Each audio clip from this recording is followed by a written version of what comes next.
غزني کې د ترافیکي پیښو د کنټرول او مخنیوي هڅې. په دغه سړک کې کوم کارونه منع دي؟ په دې کارو 50% خطر.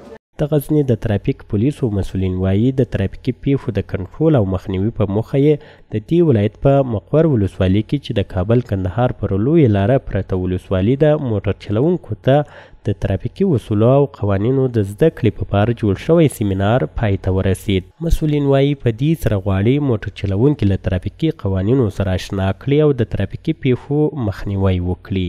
هدف مو پکې دا ده چې موږ د حادثاتو ګراف سره راکم سي او خلکو ته عامه په هوایي هم وسي تر څو چې دغه په عمومي شارع پرتې ولسوالۍ د حادثاتو مخنیوی ورسره وسي. په همدې حال کې د مقر ولسوالۍ امنیتي مسؤلین او اوسیدونکي د ترافیک پولیسو له دې اقدامه هرکلی کوي او له موټر چلوونکو غواړي چې ترافیکي اصولو ته پام وکړي.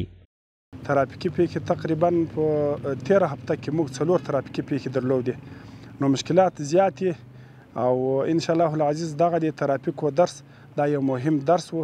ان شاء الله العزیز موږ په دې ته امیدوار یو چې ان شاء الله العزیز د موږ ولسوالۍ کې به ترافیکي پیښې د دغو درسو په پایله کې ان شاء الله ډېرې کمې شي. خوښ او خوشحاله په دې چې موږ په مقر ولسوالۍ کې د ترافیکو د مدیریت لخوا د ترافیکو د اصولو د زده کولو د پوهېدلو لپاره یو سیم درلوده او هغه سیم هم ان شاء الله په بریا سره پای ته ورسېدو او دغه په جریان کې موږ ډېر ترافیکي اصول زده کړل او له ټولو مو دا غوښتنه ده چې په هغه ترافیکي اصولو باندې عمل وکړو په راتلونکي کې. د غزني د ترافیکو مدیریت مسؤلین وایي د ډیری ترافیکي پیښو عوامل د موټر چلوونکو بې احتیاطي او له ترافیکي قوانینو بې خبري ده.